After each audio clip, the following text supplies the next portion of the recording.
Olá, sejam bem-vindos a mais um episódio do podcast Despertando Insights. Nós somos André Merino, Cristiano Mantovanini e Roger Silva. E hoje nós temos o prazer de receber não um, mas dois convidados sensacionais, dois profissionais tops que vão contribuir conosco aqui, compartilhar suas experiências, suas ideias e gerar muitos insights para nós. Sejam muito bem-vindos, Álvaro Ibanez e Rosangélica Coletti. Olá, André, tudo bem? Olá, Cristiano, olá, Roger, você que nos escuta também, é um prazer estar aqui com vocês, esse convite mais que especial, para que realmente gere insights a começar em mim, a começar em nós todos aqui, né? Tá bom? Um grande prazer, junto com o Álvaro vai se apresentar na sequência, mas nós costumamos ter aí um lema de netweaving. As pessoas costumam falar muito de networking, e nós temos um trabalho voltado para netweaving. Para quem nunca ouviu falar desse termo, netweaving é quando você oferta o que você tem de melhor para o outro e cria essa conexão através disso. O networking, a gente busca alguém que tem algo interessante para nos oferecer. O netweaving é o contrário. Então, nesse podcast aqui, o primeiro objetivo, tenho certeza que meu e do Álvaro, é ter algo a oferecer para você. O que a gente tiver aqui de melhor é o que a gente quer deixar nesse podcast. André, Roger, Cristiano, muito obrigado pelo convite. Estou feliz de estar com vocês, compartilhando aí um grãozinho de areia, também aqui junto com Rosangélica. Estamos, como a Rosangélica falou, formamos parte de um movimento que fundamos, que é netweaving Brasil, e temos trabalhado muito na parte de desenvolvimento humano, especificamente com o sentido e propósito de vida. Sensacional. E assim, e como eu falei no início, para nós é um prazer, porque nós estamos aqui quebrando um padrão de trazer um convidado, e nós decidimos, aceitamos trazer vocês dois, até para quanto mais cabeças pensando, mais insights serão gerados. Vocês têm uma expertise num tema que nós somos apaixonados aqui também, que é falar sobre propósito, né? Propósito de vida. E dentro desse projeto que a Rosangélica citou, vocês trabalham muito isso, né? A questão do propósito das pessoas. E mais do que nunca, devido a esse período que nós passamos de pandemia, mais do que nunca as pessoas pararam para pensar nos seus propósitos, não é isso? É interessante que a pausa da vida, ela faz a gente voltar para dentro, né? E o propósito, ele vem de dentro para fora. Então, o que eu penso que esse momento trouxe para as pessoas foi esse choque, né? Peraí, para onde eu vou? O que estava acontecendo comigo até aqui? Porque a gente está muito no automático, a vida está no automático, sem a gente perceber, né? E quando tudo mudou e quando tudo parou, o mundo parou, aí foi quando a pessoa olhou e falou assim, o que tem dentro de mim? Agora eu não sei o que as pessoas encontraram dentro de si, né? Ou se continuam procurando fora. O que aconteceu nesse momento, mas o propósito está lá dentro, né, da gente. E algumas vezes ajuda o fato de pensar em si mesmo, no sentido de deixar a teoria de lado. O que quero falar com isso? Hoje se fala muito, inclusive tem capas de revista que falam de propósito, de sentido, mas eu gostaria de levar isso para um ponto mais prático, é decir, cada um de nós temos um lugar específico no universo, um lugar concreto. O futuro não é algum lugar para nós, onde nós estamos indo, mas é um lugar que nós estamos criando. Os caminhos não são para ser encontrados, mas criados, e o ato de criá-los faz com que mudem tanto o Criador como o seu destino. E se nós vamos a levar conosco o melhor para o futuro, que seja a melhor parte, mas como Rosangélica muito bem falou, partindo de dentro para fora. O propósito não está fora, está dentro de nós.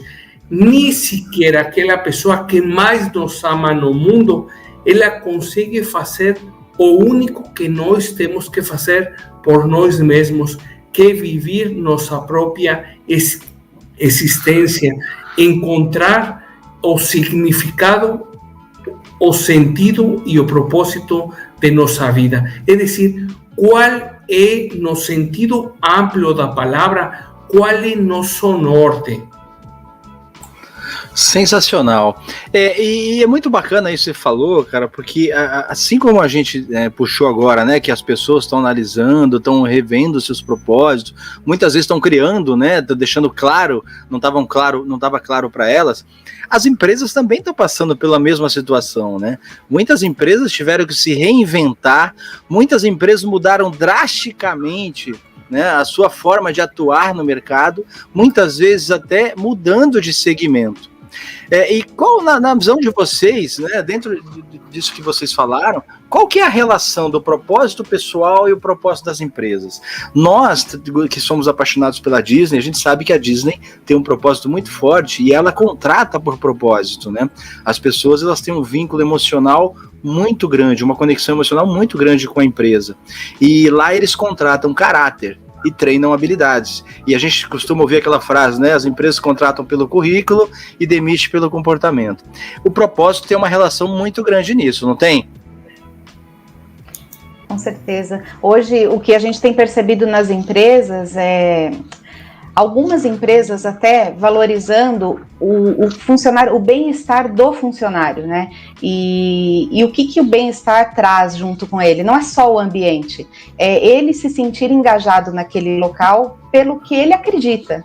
Então, quando a gente fala do propósito de vida da pessoa, é aquilo que ela acredita como principal para ela, aquilo que é o objetivo de vida dela em tudo que ela faz, né? O propósito, ele não é um destino, ele está ali no dia a dia, ele está participando das atitudes dela, da pessoa em casa. Então, se você pensa que seu propósito, né, aí você que nos escuta, mas o meu propósito é onde eu quero chegar, né? Não, ele não é onde você quer simplesmente lá longe, ele está hoje no seu dia a dia, ele está participando de tudo que você faz, você constrói o seu propósito. E aí a empresa, hoje, né, voltando para esse seu questionamento aí de como as organizações têm trabalhado, né, elas têm se atentado que o bem-estar do funcionário, ele também precisa ser preenchido por esse alinhamento de propósito, quando o funcionário, ele entende que a causa daquela empresa, ela faz sentido, e aí quando ele abraça isso, com certeza ele produz mais e ele é mais feliz, né? A felicidade nem é também um destino, né? As pessoas falam, mas como que eu tenho sucesso, como que eu tenho felicidade dentro de uma empresa?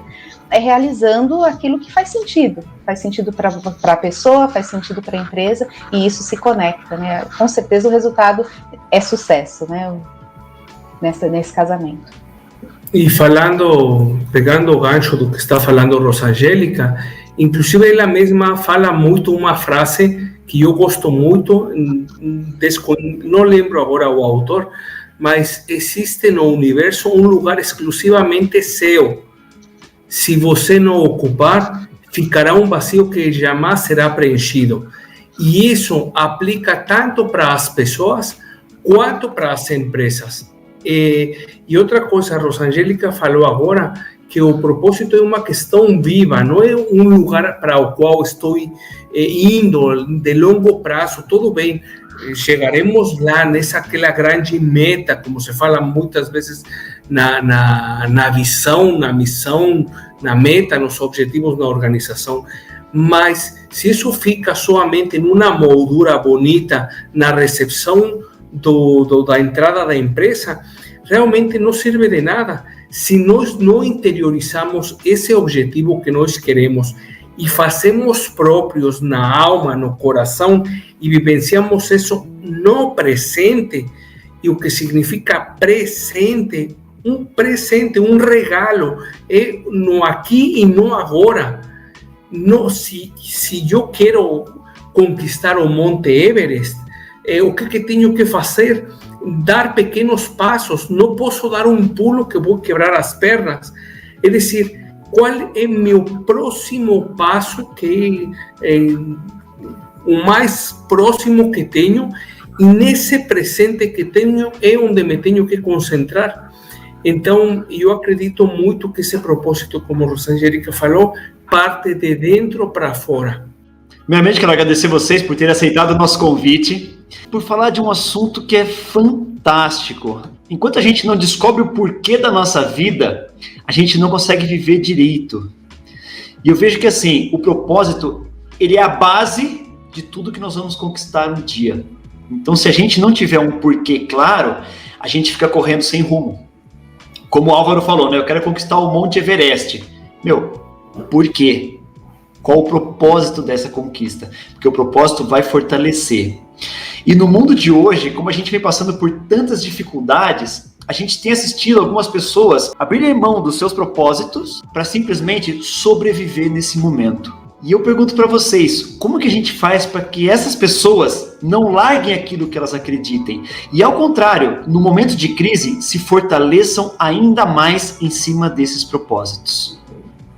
Olha que interessante pergunta.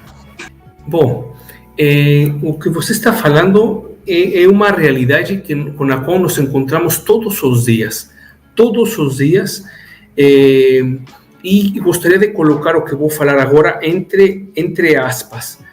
E eu não gosto de falar de fracasso, mas se fala muito de fracasso. Por que as empresas ou as pessoas fracassam? Eu não gosto de falar de fracasso, eu colocaria entre parênteses, porque realmente muitas vezes você ganha e muitas vezes você aprende. Então, se nós conseguimos mudar no mais profundo de nosso ser, de nosso coração, de nossa alma, essa ideia de fracasso por aprendizado, ainda que pareça uma coisa simples, na verdade estamos indo a um ponto bem profundo do ser, que é o fato de sempre estar aberto a novas possibilidades. Então, quando eu vejo uma queda, um erro, como uma oportunidade de aprendizado, minha perspectiva do mundo cambia totalmente, que quando as pessoas olham um erro como um fracasso e ficam ali. E o que está acontecendo neste momento crucial pelo qual estamos passando em uma pandemia? Tanto Rosangélica como eu estamos percebendo, tanto nas pessoas como nas organizações, 3 patologias muito concretas. A patologia de depressão, por estar extremamente preocupado pelo passado, estresse, por ter uma extrema preocupação pelo presente, e a ansiedade por ter uma preocupação excessiva pelo futuro. Agora, tem empresas e tem pessoas que estão com as 3 patologias dentro de si. Agora, falar desde um ponto de vista teórico é bonito. Agora, eu posso e prefiro falar assim: Álvaro, eu já passei por isso, eu já vivenciei as 3 coisas, e realmente é uma situação que nós temos que aprender a dar espaço. Quando o Cristiano falou o como fazer, o primeiro eu acho que reconhecer, entender, aceitar o momento atual que estou vivenciando, porque no momento que não aceite a situação pela qual estou passando como organização ou como pessoa e achar que tudo está bem, o que vai acontecer é que vamos estar afundando ainda mais, porque não estaremos tomando consciência do que está acontecendo e que isso pode ir direcionado a meu propósito ou exatamente me afastando de meu propósito. E numa crise também, acho que vale ressaltar o quanto que a gente se faz, por vezes, vítima e não protagoniza, né? Enquanto a vida convida a gente para protagonizar, né? Viktor Frankl, que é o pai da logoterapia, que é um estudo que o Álvaro e eu, a gente é formado, ele ficou num campo de batalha, lá na Alemanha, né? Então ele ficou anos no campo de batalha, e o que ele fazia ali como psiquiatra austríaco, né, era falar para as pessoas que você não é produto das circunstâncias, você é produto das suas decisões. Então, no momento de crise, no momento de reinvenções, eu falo para mim mesmo, como o Álvaro falou, a gente não está falando para as pessoas, em primeiro lugar a gente fala para a gente, né? Nesse período, o que eu tenho mais falado para mim, o que eu posso fazer fazer? O que eu posso transformar?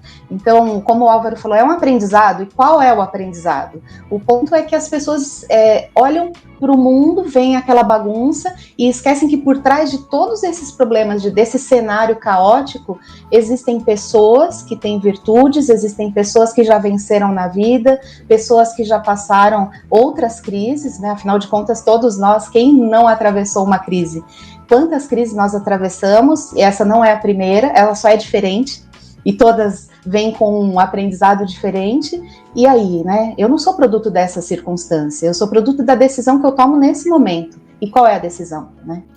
E o comportamento, Rosangélica está falando aí uma coisa bem interessante, porque frente a uma situação que acontece na vida, por mais ruim que seja, como foi no caso do Viktor Frankl, dentro do campo de concentração nazista, onde ele observava como psiquiatra que as pessoas que todos os dias se aproximavam para a grade elétrica e abraçavam ela para se suicidar, é porque para elas acabou a existência ali pelo sofrimento que estavam vivenciando nesse momento, nas piores condições humanas que podamos imaginar, com fome, com frio, praticamente pelados, totalmente em uma atrocidade militar.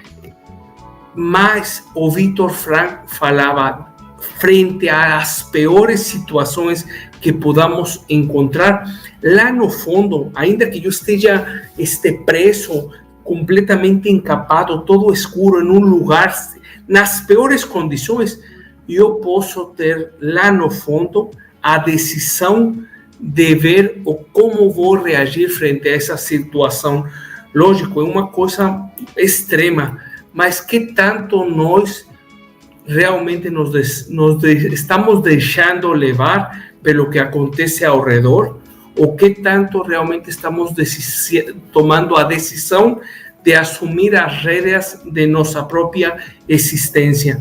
O que estamos vivenciando neste momento é um momento impar. Então, pensar que o que nos trouxe como organizações ou como pessoas até onde estamos hoje vai ser a mesma fórmula que nos vai levar para algum outro lugar, eu colocaria em dúvida. É decir, precisamos nos reformular, porque não significa que fazer a coisa certa por muito tempo, como aconteceu, por exemplo, com Blockbuster, com Kodak, com grandes organizações que sumiram no mercado.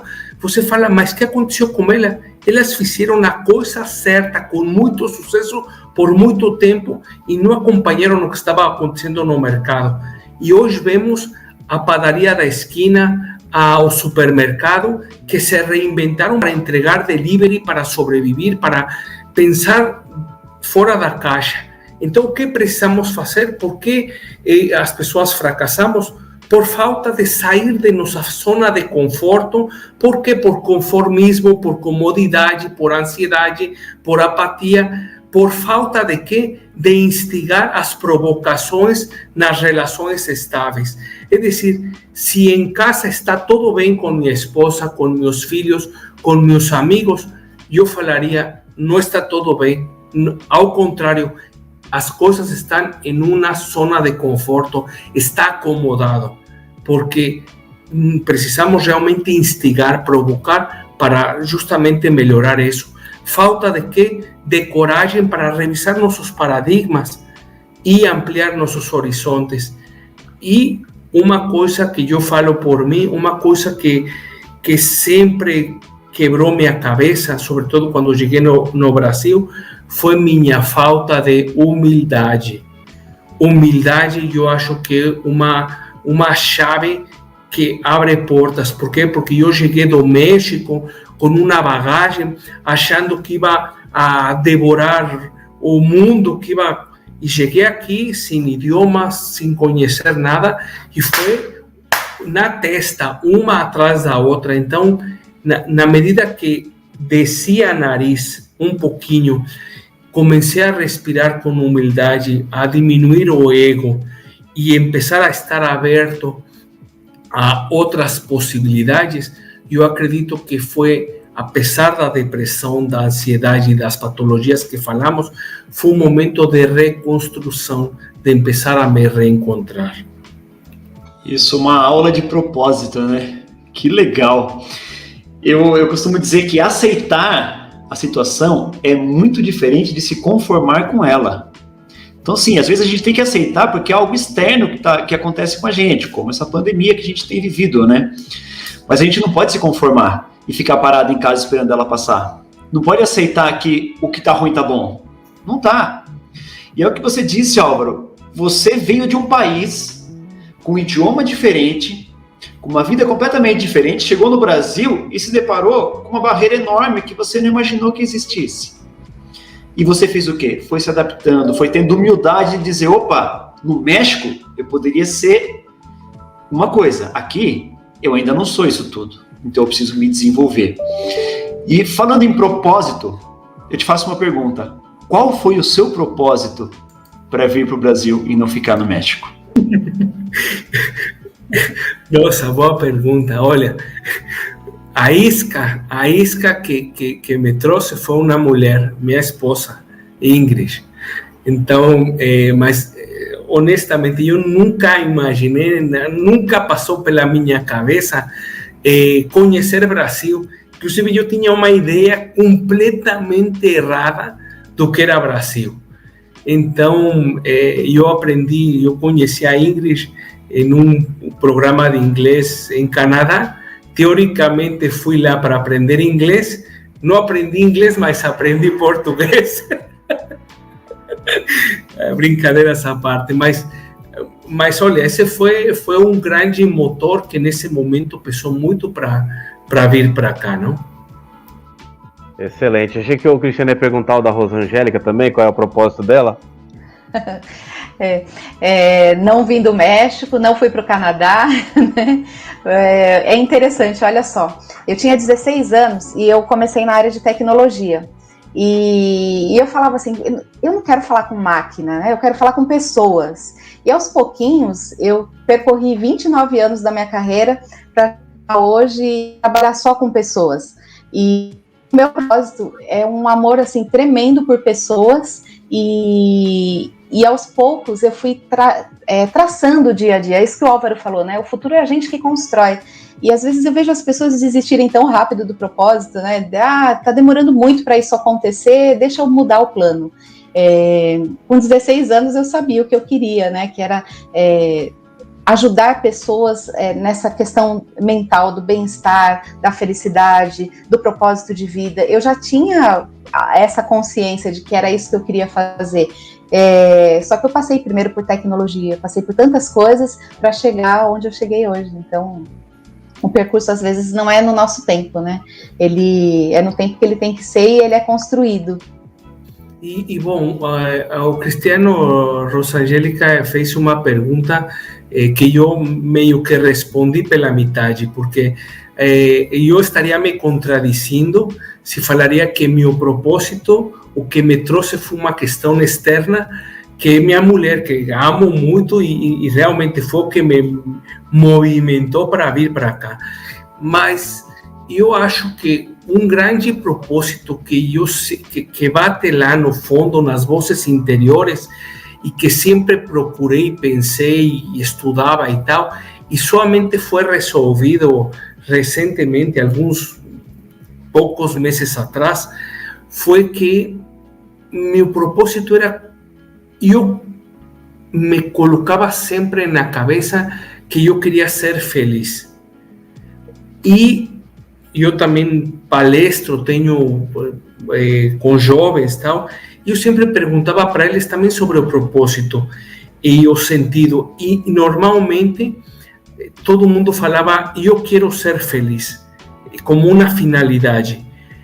E é uma coisa, parece um clichê, o que você quer da vida? Ser feliz, ser feliz, ser feliz, mas você é feliz?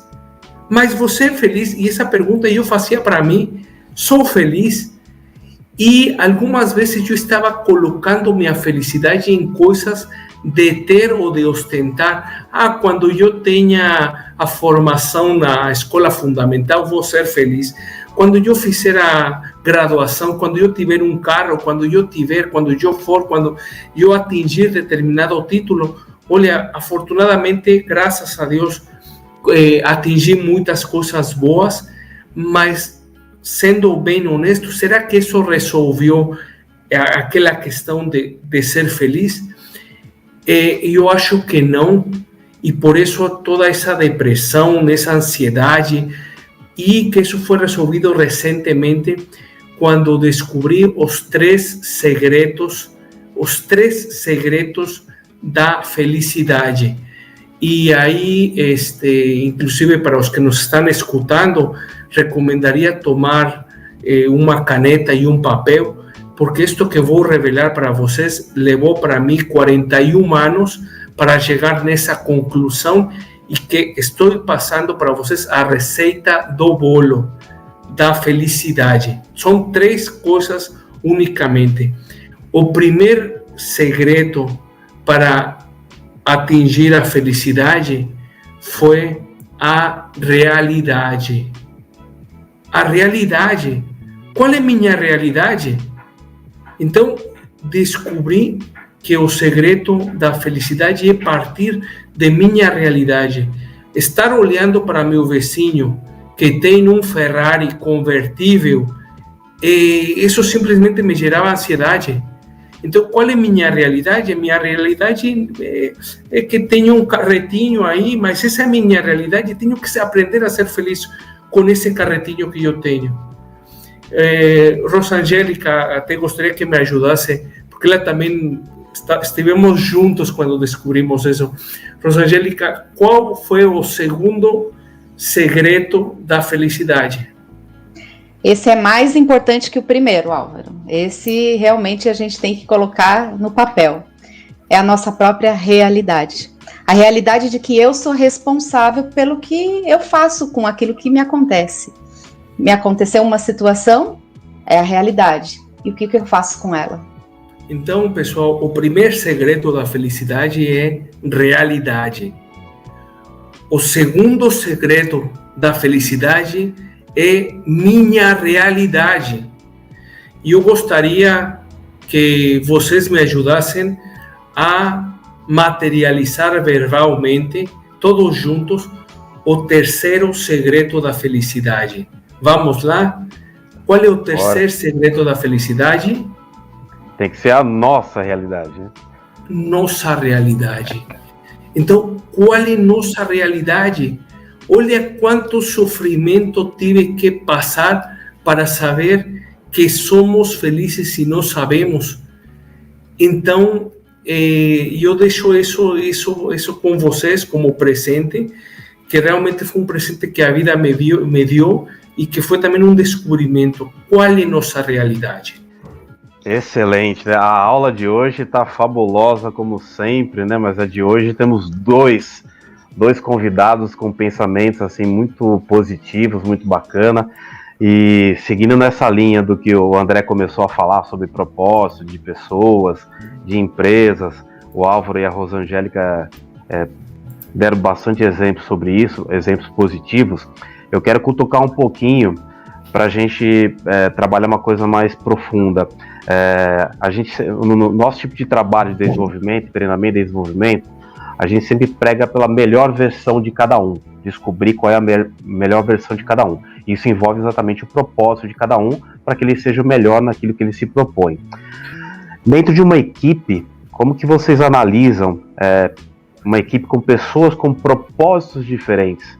Como essa equipe pode funcionar bem para chegar no objetivo em comum? Eu fui gestora por uns anos aí em uma grande empresa, né? E eu cometia um erro naquela época. Eu acreditava que eu precisava compor a minha equipe com pessoas parecidas e que tivessem as mesmas ideias, as mesmas habilidades, porque para mim como gestora seria talvez mais fácil, né? Então minha área era qualidade, é uma pessoa que seja organizada, que tenha planejamento, que goste de documentar, de escrever. Todas essas habilidades para mim eram essenciais. Quando chegava frente a um problema, chegava uma questão lá de algum dado de qualidade que não estava bom.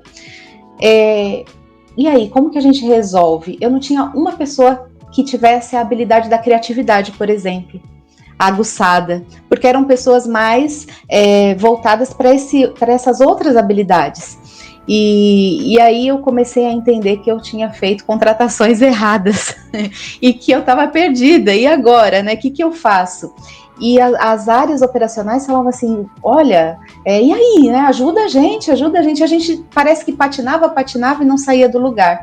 E aí eu comecei a descobrir que eu precisava compor essa equipe com pessoas diferentes, com pessoas que tivessem a riqueza delas, que agregasse por si, cada uma somada à outra, que isso sim ia ser a orquestra, né? Então, quando você falou aí do propósito, né? Como que você compõe essa equipe distinta, né? De pessoas que têm pensamentos, ideais todos distintos. Nós somos, o gestor, ele é o grande orquestrador, né? E ele tem que coordenar esse violino com o trompete, com o violoncelo, com todos esses instrumentos, e ele não precisa saber tudo que cada um faz. Talvez o maestro, ele nem saiba tocar violino, porém ele coordena alguém que é especialista de violino. Ele consegue ali saber o momento certo, saber a nota certa, e essa é a beleza, né? Então, é interessante como eu descobri isso da maneira sofrida, né? Então, eu já tinha escolhido todo mundo igual e tive que renovar a equipe, e isso também teve que ser aos poucos, gradativo. Acontece que a gente acredita, às vezes, cria um tabu, por exemplo, fulano é inteligente. Por que ele é inteligente? Porque ele é bom em cálculo. Horas! E aquele que é bom em comunicação? E aquele que é bom em outras áreas, né? Na medicina, ele não é inteligente? Então a gente cria tanto tabu e não percebe a riqueza que existe no que é diferente, que pode se tornar uma orquestra, que pode ser orquestrada e cantar junto, e tocar junto, né? Então, eu entendo que essa é a beleza. E esta pergunta, Roger, que você fez, interessante, porque estamos já entrando a parte de equipe, de colaboração, eu vejo como um baita desafio, porque agora a Rosangélica falava de uma orquestra, e acredito que nas equipes, em qualquer empresa, justamente é como se fosse uma orquestra. Qual é o objetivo dessa orquestra? É poder tocar uma música, tocar uma melodia, e o que seria tocar essa música? O ideal seria que fosse uma coisa harmônica. Eu acredito que no fundo seria tocar uma música harmônica. Agora, essa equipe pode ser com um amigo, pode ser aqui com minha esposa, pode ser no trabalho. Eu acredito que o mais importante, apesar de nossas diferenças, que são muitas, é justamente qual é a bússola interior que guia nossas vidas para esse objetivo em comum. É decir, em uma equipe, o que está guiando a cada pessoa? Se para algumas pode ter diferentes motivos, mas para atingir o norte, temos que todos remar para o mesmo lugar, porque eu posso estar, eu vejo aqui em casa, é muito bonito falar de equipe e tudo, mas o melhor vai ser perguntar para minha esposa se realmente como são as coisas no dia a dia, não? Algumas vezes as empresas gastam consultorias e nos contratam, a Rosangélica e a mim, para ajudar elas. Quando falam, olha, nem precisa de consultar a nós, você vai gastar muito dinheiro. Pergunta para a sua esposa o que está acontecendo, porque é praticamente o reflexo do que está acontecendo na organização. Então, valorizar essas diferenças nos ajuda muito para saber para onde nós estamos indo. E falando de nossa interioridade, nós também temos que fazer equipo com nós mesmos e com nossas próprias áreas de vida. É dizer, eu não somente sou espírito, não somente sou matéria, também tenho uma área cultural, uma área acadêmica, uma área emocional, uma área cultural, uma área econômica. Cada uma dessas áreas, na medida que estejam de forma harmônica, vão fazer com que minha estrutura de vida esteja mais firme, e se uma delas em algum momento entra em colapso, tenho outras 7 que me podem ajudar a dar sustentação. No matrimônio, na equipe, acontece a mesma. Como falava a Rosangélica, tem um que toca o violino, tem outro que é mais social, tem outro que dirige a orquestra, cada um em sua função, mas indo para o mesmo norte, porque senão o que vamos a ter? Um alto custo, um alto risco e poucos benefícios para atingir o objetivo. Então, se nós queremos revertir essa equação e atingir a um custo baixo, com baixos riscos e altos benefícios, é melhor nos alinharmos para chegar de uma forma menos dolorida a esse objetivo, curtindo nossa realidade. E mais que numa equipe, numa empresa, passamos muito mais tempo de vida que algumas vezes com a família que nós amamos, não? Excelente, né? O exemplo que a Rosangélica deu também fica muito fácil da gente visualizar, né? A gente tem a mania de rotular as pessoas, ou dentro da equipe, ou principalmente o nosso gestor, né? As equipes entendem que ele poderia pensar diferente, agir de modo diferente. A gente, nos nossos treinamentos, a gente levanta muito essa questão, né, de coloque a melhor pessoa para fazer tal coisa, né? Nós 3 aqui, o Cristiano entende mais de liderança, então ele desenvolve esse projeto, o André com atendimento ao cliente, e eu fico com o trabalho em equipe, porque é onde a gente se sente mais confortável. O Álvaro levantou uma questão aí das grandes empresas que faziam tudo certo e de repente desmoronaram. O caso de Kodak e Blockbuster, jamais imaginariam, né, que pudessem perder a essência deles. Muitas pessoas questionaram por que a Kodak não foi a pioneira a entrar no mundo da câmera digital, né? E era uma linguagem diferente para eles, um momento diferente de especialidade, né? E quando a gente fala de trabalho em equipe, propósito da empresa e das pessoas, né? Como manter essas pessoas engajadas para não fracassarem, não verem o objetivo não ser alcançado? Eu vou falar aqui a minha percepção sobre isso, até como quem foi gestora, né? As empresas hoje têm gastado muito dinheiro, não só hoje, acho que as empresas gastam muito dinheiro para desenvolver pessoas. E elas podem ampliar esse olhar de fazer o que você comentou, né? Qual é o melhor? Extrair o melhor daquela pessoa. Então, como manter engajada a pessoa? A partir do momento que eu faço o meu melhor, e aí vocês têm um exemplo clássico disso, né? De valorizar o melhor de cada um. Então, o Roger especialista em equipe, o Cristiano especialista em liderança, o André especialista em atendimento ao cliente. Quando você faz aquilo que você ama e que você tem essa melhor habilidade, você está engajado, porque você está dando o seu melhor e, além disso, de dar o seu melhor, as pessoas veem que você está dando o seu melhor. Isso para você é fantástico, é o melhor feedback que você tem, porque ele entendeu que eu gosto disso, ele entendeu que eu sou bom nisso, e para a equipe, o quanto isso é importante, né? Então, só que como que eu descubro o melhor? Aí que vem o ponto, né? O líder, ele tá lá, envolto de reuniões, de responsabilidades, de metas, e ele tem pessoas. Então, se ele é simplesmente operacional, ele não precisa ser líder. Então, se ele é um gestor de pessoas, o primeiro papel dele aí, e eu falo por mim, o que eu sempre busquei e o que eu levo para as pessoas você já sentou do lado do teu funcionário? Você já sentou do lado daquela pessoa que faz parte da sua equipe e já entendeu qual que é o melhor dele? Porque tem gestor que não sabe, e essa é a verdade. Ele é melhor nisso ou naquilo. Ele fica perdido, não sabe o que ele tem de melhor, porque ele simplesmente delega tarefas, e são tarefas, você faz isso, você faz aquilo. Então, qual é o melhor de cada um? Aí ele pensa, eu tenho que desenvolver fulano. Mas será que eu já não tenho isso na equipe, né? E o engajamento, eu penso que vem disso, de você reconhecer o melhor de cada um da sua equipe, e para isso você tem que sentar ao lado, você tem que conhecer a sua equipe.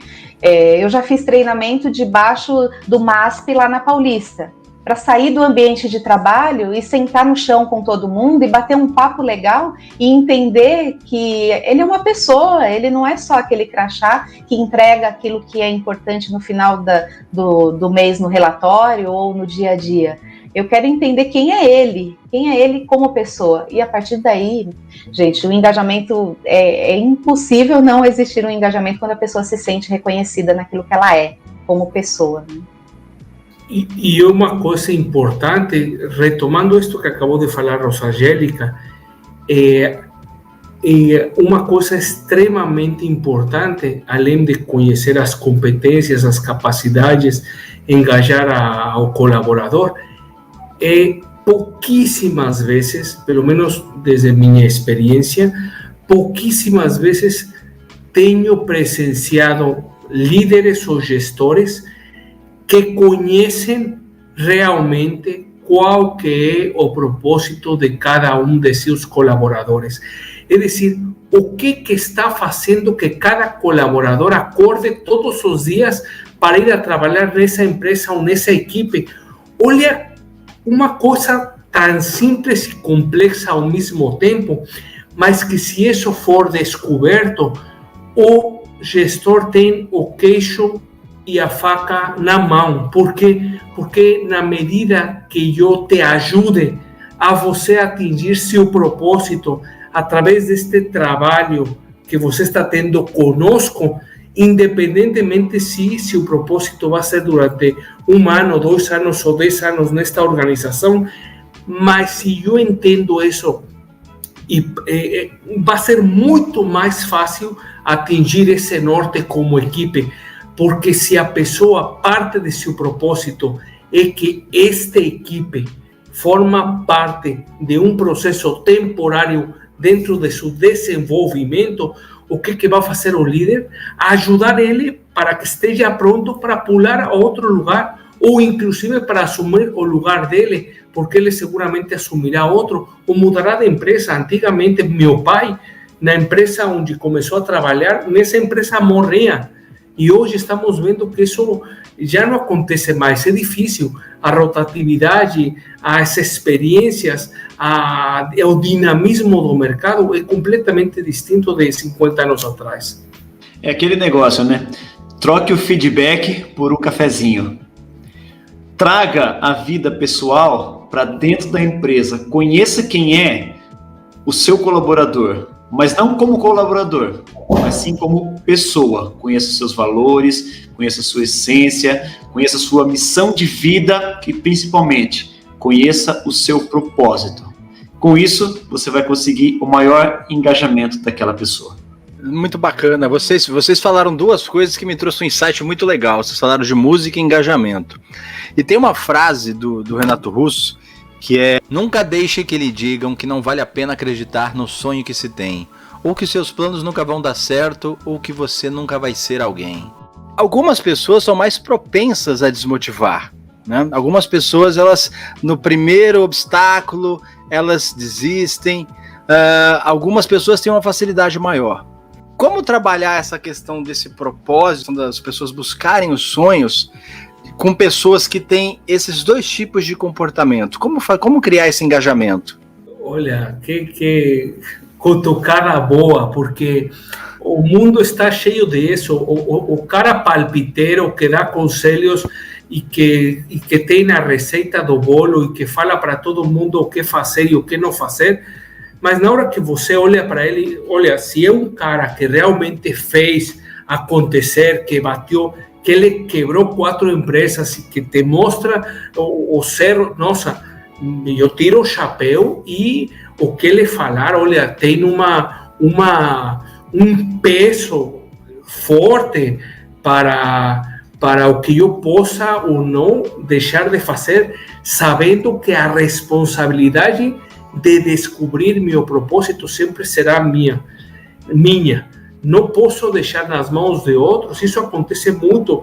Tanto Rosangélica como eu somos acessados inúmeras vezes porque as pessoas querem escutar de nós que nós falemos para ela o qual que nós achamos que é o propósito dela.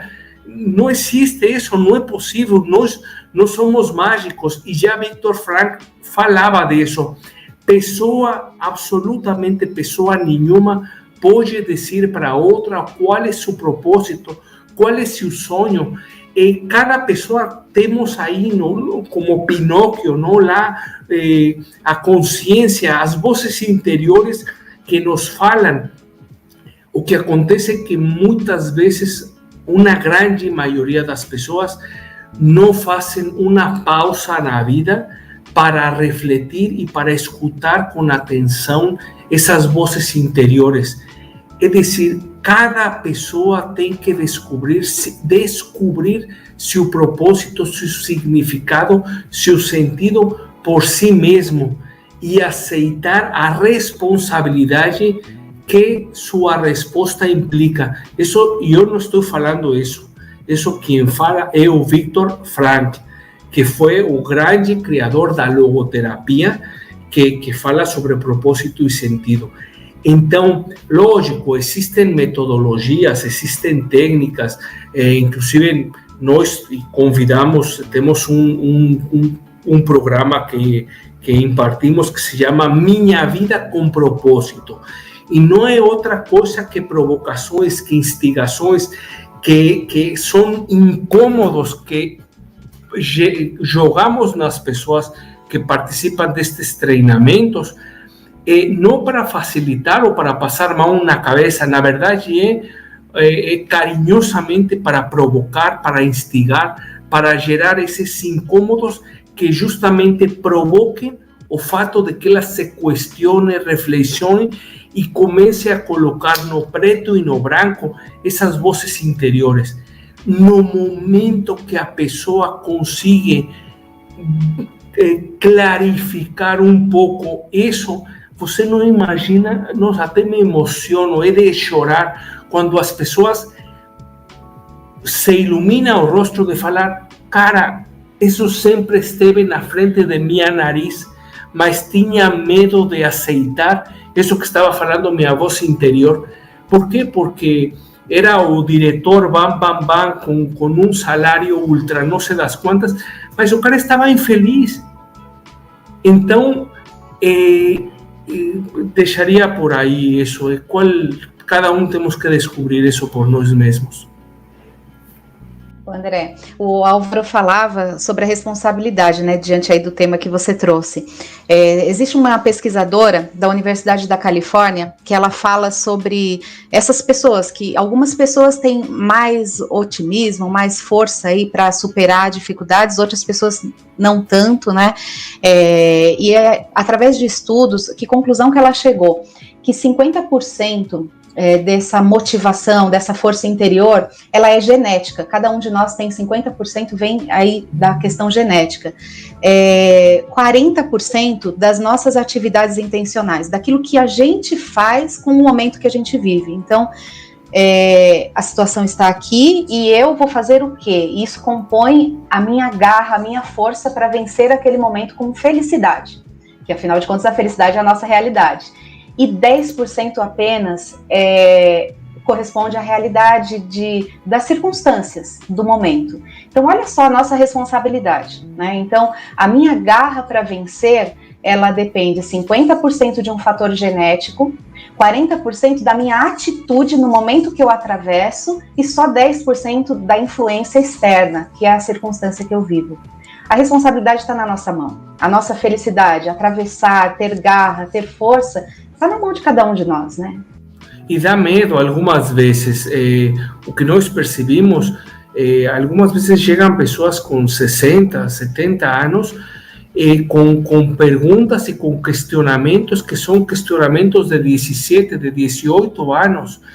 Então, é dizer, não existe tempo, cada um descobre isso, e para uns descobrem mais cedo, outros mais tarde, e pode ser que uma das coisas que estejam acontecendo para demorar nisso é nossa falta de enfrentar a nós mesmos. Algumas vezes nosso pior inimigo é nós mesmos.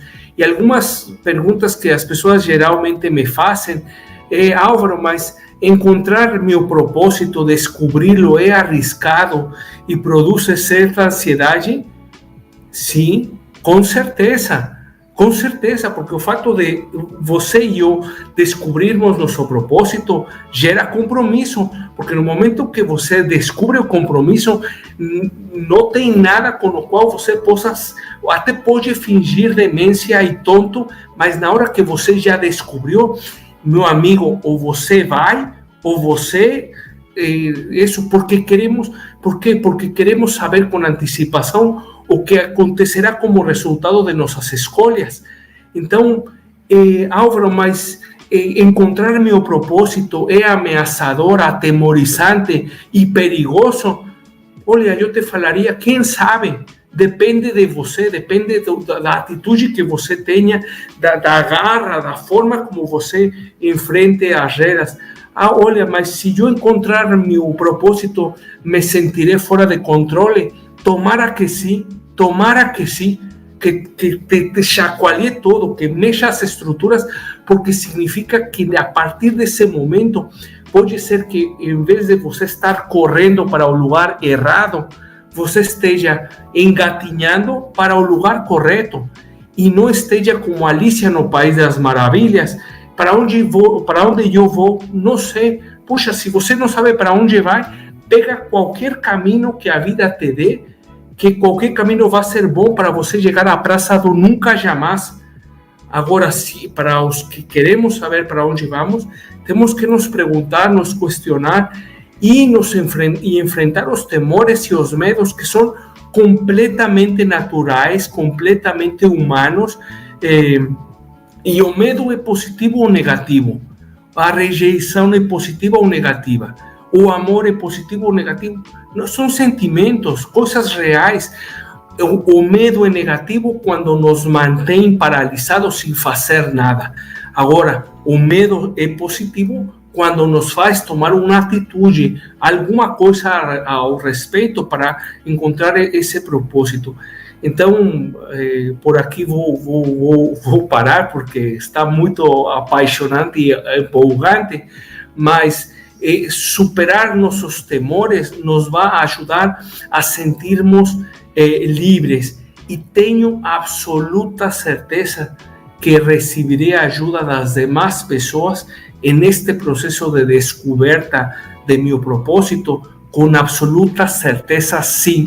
Mas, novamente, a responsabilidade será sempre 100% minha. Portanto, aquelas pessoas com as quais eu me aproxime para pedir alguma sugestão ou alguma guia é uma escolha minha e não do outro. Show! Eu acho que a melhor mensagem que a gente pode deixar de tudo isso que a gente falou até agora é que a felicidade, o sucesso, né, que as pessoas acham que tem uma receita que você lê e ela chega, ou que você tem uma varinha mágica que você bate e ela acontece. Felicidade, sucesso é um processo, né? As pessoas, elas têm que caminhar aquela trajetória, caminhar nesse caminho para até atingir isso. E felicidade e sucesso é muito relativo, né? Cada um tem o seu conceito de sucesso e felicidade. Estamos chegando ao final, né? Está sensacional. E eu quero pedir para vocês deixarem uma mensagem final para aqueles que estão nos ouvindo, né? E passar os seus contatos. Bem, de toda essa nossa reflexão, eu penso que o hoje ele é o mais importante para mim, para você, para cada um de nós, né? Se ele é o que nós levamos, né? Se nós levamos conosco parte da nossa experiência de hoje, a gente leva para o futuro, então que a gente leve a melhor parte. Que a gente esvazie as mochilas pesadas daquilo que não nos pertence e que leve nessa mochila nossas experiências que nos fizeram crescer, que nos fizeram melhores e que a gente tenha um norte, né? Então, tenha uma experiência que eu vivo hoje, para que eu vivo essa experiência? Ela tem que ter um norte, ela tem que ter uma direção. Se você ainda não descobriu a sua direção, esse é o maior convite, então, de hoje. Descubra a sua direção e carrega na mochila suas melhores experiências, porque a cada passo essa experiência vai ser importante. Deixando o meu contato aqui, lá no Instagram, vocês podem me encontrar como Rocolete, _COLETTI. Rocolete no Instagram, é o jeito mais fácil da gente conversar, bater um papo sobre o propósito. Vai ser um prazer falar com você que nos escutou aqui nesse podcast. Eu gostaria de fechar agradecendo muito Roger, Cristiano, André pelo honroso convite. Rosangélica, obrigado também. Sempre é uma alegria aí compartilhar todos estes insights. E eu gostaria de fechar falando que a vida, meu amigo, minha amiga, é uma tomada de decisões constantes e através das decisões corretas em maiúscula e sublinhado, que nós tomamos no dia de hoje, no presente, olha, presente, vamos poder determinar até certo ponto o tipo de vida que vamos a ter no futuro para o próximo passo. Um abraço, muito obrigado e estamos por aqui para qualquer coisa. Meu contato no LinkedIn é Álvaro Ivanez Doria. Muito bom, muito bom. Meus amigos, em nome do Despertar da Excelência, agradeço a participação de vocês. Muito obrigado mesmo por compartilhar essas histórias e essas experiências sensacionais. Aos que estão nos ouvindo, quero convidá-los a seguirem as redes sociais do Despertar da Excelência, no Facebook, no Instagram, no LinkedIn e o nosso canal no YouTube. Despertando a excelência que há em você. Até uma próxima!